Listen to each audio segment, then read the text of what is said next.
It was the kind of night where the cold seemed to hum through the air, sharp and endless. The lights of the Silver Spoon Diner flickered against the snow-covered roadside, a lonely beacon on the endless stretch of Interstate 80. Inside, two waitresses, Maggie Harlan and Renee Porter, were finishing the last shift of the night. They'd worked together for years, best friends who shared coffee refills, jokes, and dreams that went far beyond the small town of Newton, Iowa. Maggie, 27, was saving money to move to Chicago, while Renee, 25, talked endlessly about taking nursing classes once her brother returned from deployment. They were ordinary women who lived quiet lives, and that night was supposed to be just another shift, long, tiring, and uneventful. The diner itself was small but cozy, a time capsule from the 1960s with red vinyl booths and a jukebox that hadn't worked in years. The smell of fried food and stale coffee clung to everything.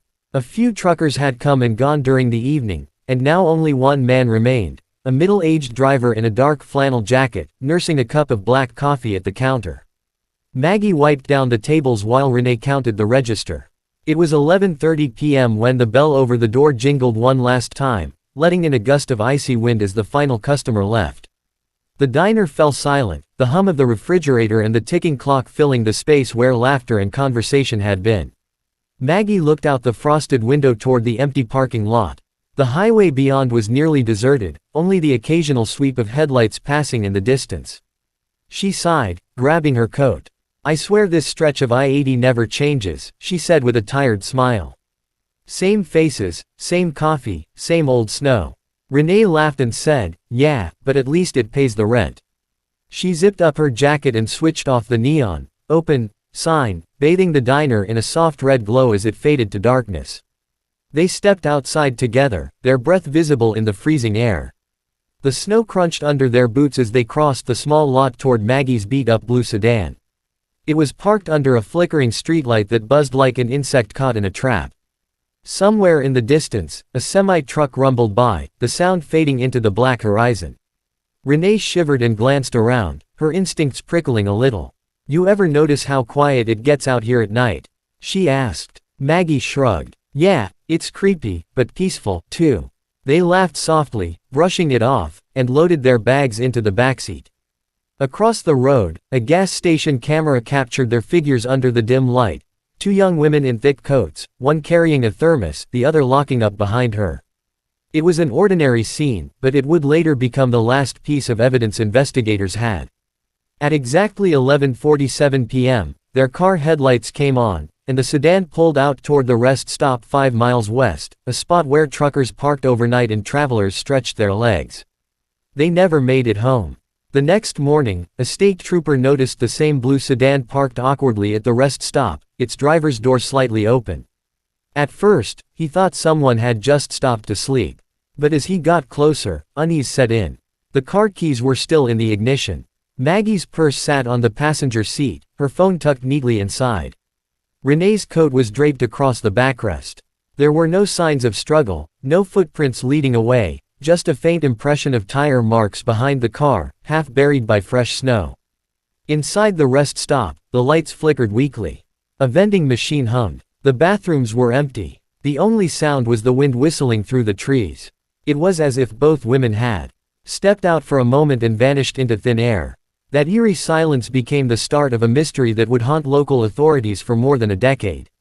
When investigators reviewed the gas station footage later that day, they saw nothing unusual, no one following them, no signs of distress. But in one frame, almost hidden in the background, a faint reflection caught their attention. Parked on the shoulder near the diner was a large, dark-colored semi-truck with its headlights off. It hadn't been there earlier in the night. The driver was never identified, and no one remembered seeing it leave. Back at the diner, everything was untouched, the cash register balanced, the doors locked, the kitchen clean. It was as if Maggie and Renee had closed up like always and simply disappeared between 1 mile marker and the next. Their friends and families refused to believe it.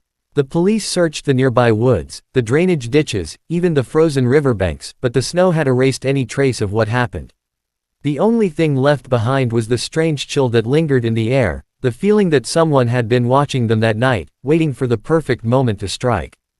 The morning after the disappearance, the small town of Newton awoke to headlines that spread like wildfire across Iowa. Two young waitresses, Maggie Harlan and Renee Porter, had vanished without a trace along Interstate 80. For most people, the I-80 corridor was just a route between cities, a ribbon of asphalt cutting through endless farmland. But for truckers, drifters, and small-town residents, it had a darker reputation, a place where people sometimes disappeared, swallowed by the long, lonely miles of open road. The investigation began immediately. Sheriff Tom Walker, a seasoned officer with 20 years on the force, arrived at the rest stop before sunrise. Snow still clung to the hood of the women's car. The engine was cold, and the inside of the vehicle looked untouched. Maggie's purse sat open on the seat, her wallet inside, along with her phone and a few receipts from the diner. Renee's coat was still in the backseat, and her thermos was on the floor, its contents frozen solid. There were no signs of forced entry, no scuffle, and no footprints leading away, just tire tracks curving into the night that had been half covered by snow. Walker crouched near the driver's door, running his gloved hand over the car handle. It wasn't frozen shut, meaning it had been opened not long before the storm rolled in. Something didn't sit right with him. If they'd been taken, why leave everything behind? And if they'd walked away on their own, where could they have gone in sub-zero temperatures without coats? The rest stop's security cameras were positioned toward the highway, not the parking area, offering no useful footage. By noon, deputies had set up a perimeter, and volunteers from the town began to arrive. They combed through the woods, ditches, and frozen creeks with flashlights and dogs, shouting the women's names into the wind. State Patrol helicopters circled overhead, their searchlights sweeping the snow like slow-moving ghosts. For 3 days, nothing turned up, no footprints, no torn fabric, no blood, no clues. The snow erased everything, leaving behind a scene that looked almost peaceful, untouched by tragedy. Reporters arrived soon after, drawn by the growing sense of mystery. They interviewed the diner's owner, who said the women had left together around 11:45 p.m., just like every other night. Customers remembered them laughing, chatting, and complaining about the weather. Nobody recalled seeing anyone suspicious inside. But one trucker who'd stopped for coffee around that time told investigators he noticed a green semi parked across from the diner. It had its engine running and its lights off, a detail that caught Walker's attention immediately. When the man returned to his rig 15 minutes later, the semi was gone. The police began tracking commercial deliveries along that stretch of I-80, searching for any vehicle that matched the description.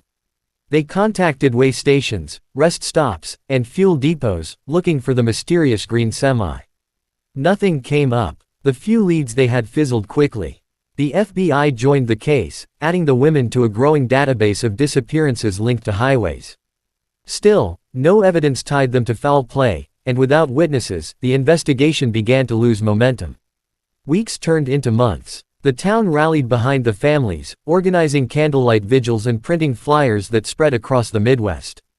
Photos of Maggie and Renee were taped to gas pumps, pinned to truck stop bulletin boards, and stapled to telephone poles from Iowa to Nebraska. The faces on the flyers grew weathered and sun-faded, but their eyes still seemed to follow travelers who passed by.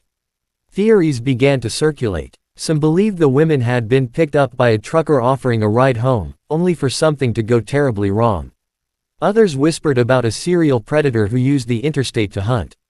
The I-80 corridor had seen its share of dark stories, unsolved murders, missing hitchhikers, and abandoned vehicles, but none had struck the town so personally. Investigators even considered the possibility that Maggie and Renee had planned their disappearance, but nothing in their lives suggested it. Maggie had a new apartment lease starting the following week. Renee's brother was returning from overseas, and she'd been counting down the days to see him. Both had paychecks waiting to be picked up. They were happy, grounded, and loved. People like that don't just vanish. By spring, the search was scaled back. The snow had melted, revealing empty fields and ditches, but still no sign of the missing women.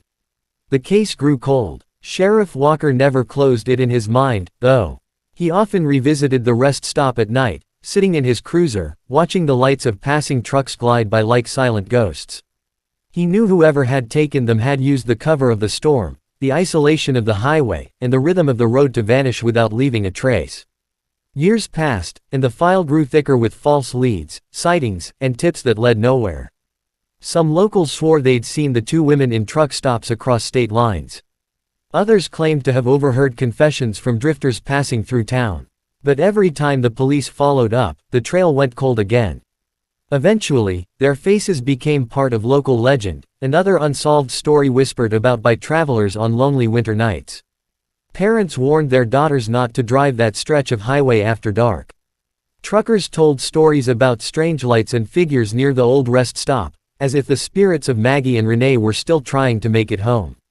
12 long years passed before anyone thought of the old warehouse again. It sat on the edge of Des Moines, silent and forgotten, its once busy loading bays now overrun with weeds and rust. The building had belonged to a small pickle and condiment distribution company that went bankrupt years earlier, its equipment left behind to gather dust. When a construction crew arrived in the summer of 2021 to begin demolition, no one expected to uncover a piece of one of Iowa's most haunting mysteries. On a humid afternoon, the foreman, Mark Benton, and his crew were clearing out the storage wing, a vast, dimly lit space that smelled faintly of vinegar and mold. Stacked against one wall were dozens of old wooden barrels, some stamped with faded dates and labels. Most were empty or filled with hardened brine, relics of a business long gone. But one barrel caught a worker's attention.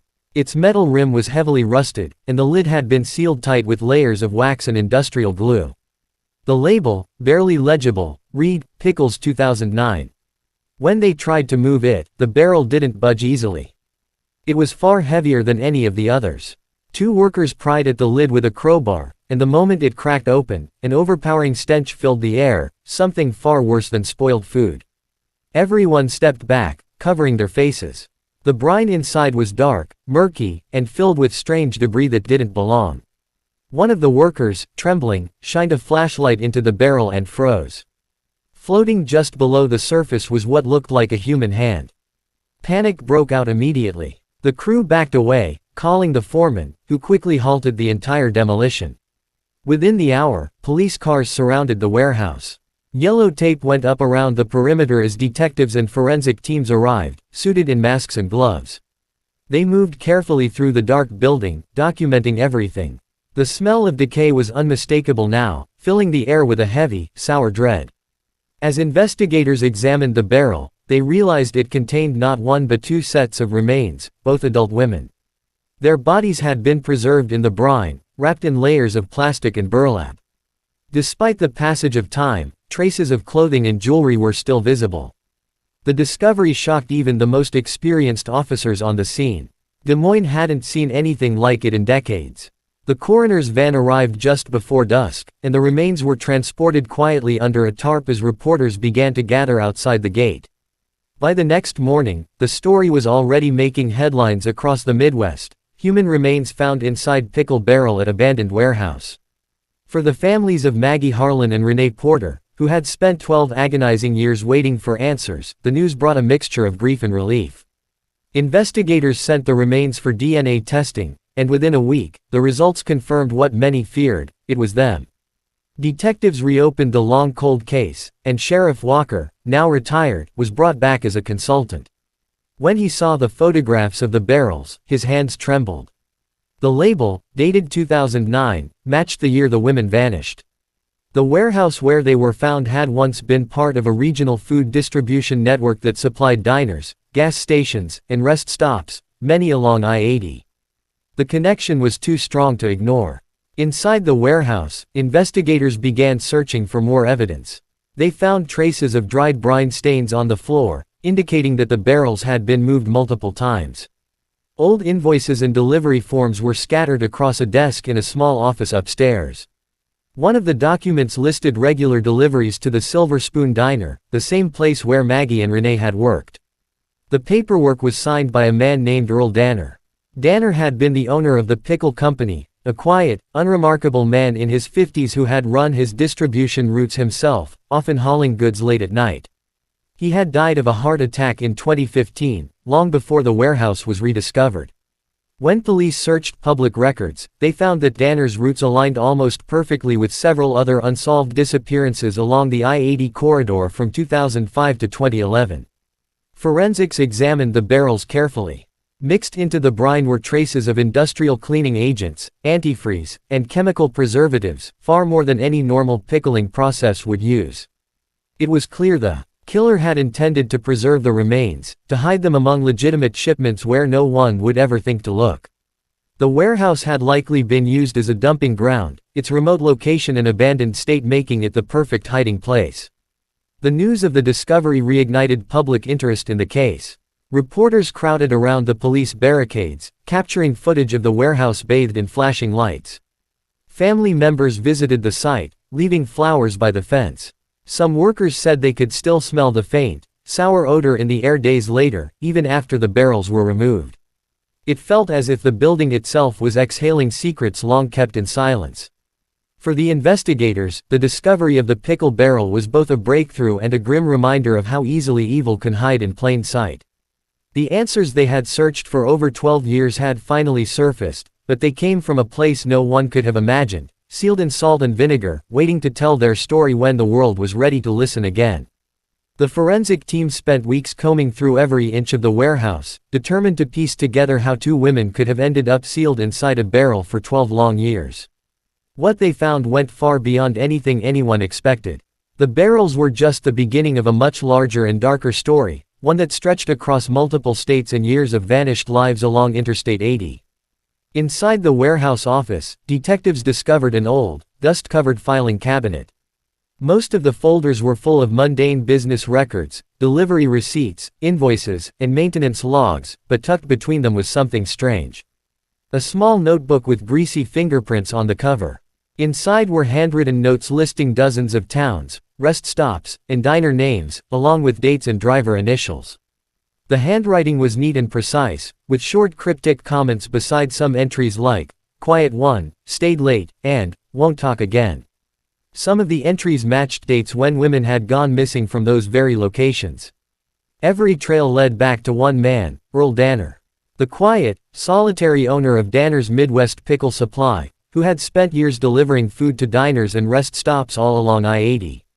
To most people, he was just another face behind the wheel of a delivery truck, a man who worked hard and spoke little. But to investigators, he now looked like a predator hiding in plain sight. Detectives pulled Danner's old employment and business records. He had started his distribution company in 2004, expanding quickly by delivering bulk pickles, condiments, and canned goods to small-town diners across Iowa, Nebraska, and Illinois. His last delivery had been made in early 2010, months after Maggie and Renee disappeared. When the company folded, he sold his trucks and quietly vanished from public records until his death in 2015. No one had thought to connect him to the missing women before because he was never a suspect, his alibis always seemed clean, his routes routine. But now, with the evidence found inside the warehouse, everything pointed to him. In one corner of the warehouse, a forensic technician discovered a small metal object taped beneath one of the barrels. It was old and covered in grime, but when they cleaned it, they realized it was a key. The numbers etched on it matched a local self-storage facility in Omaha, Nebraska, 2 hours away from where the women had vanished. The discovery sent investigators racing to find out what else Danner might have hidden. Meanwhile, the barrels themselves told their own story. The forensic lab found traces of industrial preservatives mixed with sodium benzoate and antifreeze, chemicals commonly used in commercial food storage, but never in such quantities. The liquid had effectively embalmed the remains, making it possible to extract DNA even after all those years. There were also faint imprints of shipping labels on the wood, revealing that the barrels had been part of legitimate deliveries before being repurposed. The chilling realization set in: Danner had likely transported his victims in the same containers he used to deliver food products to diners just like the one where Maggie and Renee had worked. When detectives interviewed former employees, they described Danner as strange but polite. He worked mostly at night, preferring to drive alone, and sometimes stayed at rest stops for hours with his truck engine running. A few workers remembered a strong chemical smell inside his warehouse during the final years of operation. One man mentioned seeing Danner load sealed barrels by himself late at night, muttering under his breath. At the time, no one thought much of it, they assumed it was just his way of handling inventory. Now, those memories painted a terrifying picture. Investigators found that the warehouse's delivery logs from 2009 listed several shipments to the Silver Spoon Diner and other small restaurants in the area. The last recorded delivery to that diner had been on the same night Maggie and Renee disappeared. Danner's signature appeared at the bottom of the invoice. He had claimed during an old police interview that he'd never been near the diner that night, but the paper said otherwise. Detectives began digging into Danner's past and uncovered disturbing details. In his younger years, he'd been arrested twice for assault but never convicted. His ex-wife, who had divorced him in 1998, told police he was a controlling man who often disappeared for days, claiming he was handling business on the road. She recalled how he'd bring home strange trinkets and women's jewelry from his trips, saying they were things left behind by customers. No one had questioned him further back then, but now, every story and scrap of information took on a sinister new meaning. The notebook, the delivery records, the chemicals, and the key, all of it painted a clear and horrifying pattern. Danner had been using his trucking routes to stalk, abduct, and kill women along the highway. His victims were waitresses, hitchhikers, and travelers who would never be missed right away. He chose the lonely hours of the night, when rest stops were empty and snow muffled every sound. Then he hid them in plain sight, preserving their bodies in barrels that blended in with his regular shipments. The police now had enough evidence to connect him to at least 3 other missing persons cases along I-80, though they suspected there could be many more. The thought chilled everyone who worked the case. A man who had served diners and rest stops for years had also used those same routes to cover up unthinkable crimes. When news of the findings broke, the public was horrified. The idea that a friendly delivery driver could hide such darkness behind his calm demeanor shook the entire region. Families of other missing women began calling the police, begging them to check if their loved ones could be connected. For Sheriff Walker, it was the first time in over a decade that the puzzle pieces finally began to fit together. Yet, for all the answers they had uncovered, there was still one mystery left, the key taped under the barrel. The key that would lead them deeper into Danner's secret world, and to the chilling discovery that proved Maggie and Renee were not his only victims. The key found beneath the barrel became the most important clue of the entire investigation. It was small, old, and marked with faded numbers that led detectives to a storage facility on the outskirts of Omaha, Nebraska. The place was quiet and nearly forgotten, the kind of facility where people rented units and never came back for years. The manager, an elderly man with thick glasses, confirmed that the unit had been rented by Earl Danner under a business alias, Midwest Distributors LLC. The payments had stopped in 2015, the same year Danner died, and the lock had never been cut because the bills had been prepaid for several years in advance. When law enforcement arrived, they brought a warrant and pried open the rusted lock. The heavy metal door rolled up with a loud screech, releasing a wave of stale, chemical-scented air. Inside, the light from their flashlights revealed rows of wooden shelves, stacks of old boxes, and several large empty barrels, identical to the one found in the Des Moines warehouse. The sight was enough to send chills down the spine of every person standing there. The detectives moved carefully, photographing everything before disturbing a single object. Near the back of the unit sat a long wooden workbench covered in dust and dark stains. On top were jars filled with old screws, bolts, and what looked like glass slides from a microscope. But it was what lay beneath the bench that froze the team in place. A plastic storage bin contained a collection of items, women's jewelry, watches, hair ties, and small personal belongings. Each one was labeled with masking tape and a date. There were also several driver's licenses, most of them belonging to women who had gone missing between 2005 and 2010. Maggie Harlan's silver ring was there too, tucked inside a small envelope marked with the date of her disappearance. The discovery confirmed what investigators had begun to fear. Danner had not just killed Maggie and Renee, he had likely murdered several women across different states, using his trucking routes as hunting grounds. The way he cataloged his victims suggested a chilling level of organization and obsession. He treated the storage unit like a personal museum of the lives he had taken, each item a trophy, a reminder of control. Further examination of the barrels revealed traces of different DNA samples, some not matching either Maggie or Renee. This hinted at additional victims whose bodies had never been found. Detectives began cross-referencing missing persons reports from towns along Danner's old routes, tiny dots on the map that suddenly connected into a grim pattern stretching from Iowa to Nebraska, even into parts of Illinois. Every missing woman had one thing in common: they had disappeared near truck stops or diners where Danner's deliveries had been logged. The press quickly caught wind of the revelations, and the story spread nationwide. Reporters dubbed him the Pickle Barrel Killer, a name that sent shockwaves through communities that had long considered their towns safe. People began revisiting old memories of strange encounters with truckers, unsettling moments at rest stops, or friends who had gone missing years ago. For the families of Maggie and Renee, the truth brought closure but also unbearable pain. They had waited 12 years, clinging to hope, only to discover their daughters had been murdered and hidden so grotesquely. Yet, the truth gave them a place to grieve, and for the first time, they could finally bury their loved ones properly. Memorials were held at the diner where the women had last worked. Former co-workers and townspeople gathered, leaving flowers and candles near the spot where the neon, open, sign had once glowed through the snow. Sheriff Walker, though retired, attended the service. He stood quietly in the back, his face lined with years of regret and exhaustion. The case had haunted him since that bitter winter night in 2009, and now he finally knew what had happened. Still, he couldn't shake the thought that there might be more victims, more barrels hidden somewhere out there, waiting to be found. In the months that followed, authorities reopened multiple cold cases along the I-80 corridor. Forensic teams searched abandoned lots, old delivery depots, and unused warehouses once connected to Danner's roots. They found partial evidence linking him to at least 4 additional disappearances, but no more remains were ever located. It seemed that Danner had taken his final secrets to the grave. Investigators pieced together what they believed was his method. Danner would identify women working late shifts, waitresses, clerks, and drifters traveling alone. He would offer help, strike up casual conversation, and when the opportunity arose, he'd lure or force them into his truck. Once inside, there was no escape. He used his pickle barrels as both concealment and transport, hiding the victims among legitimate shipments.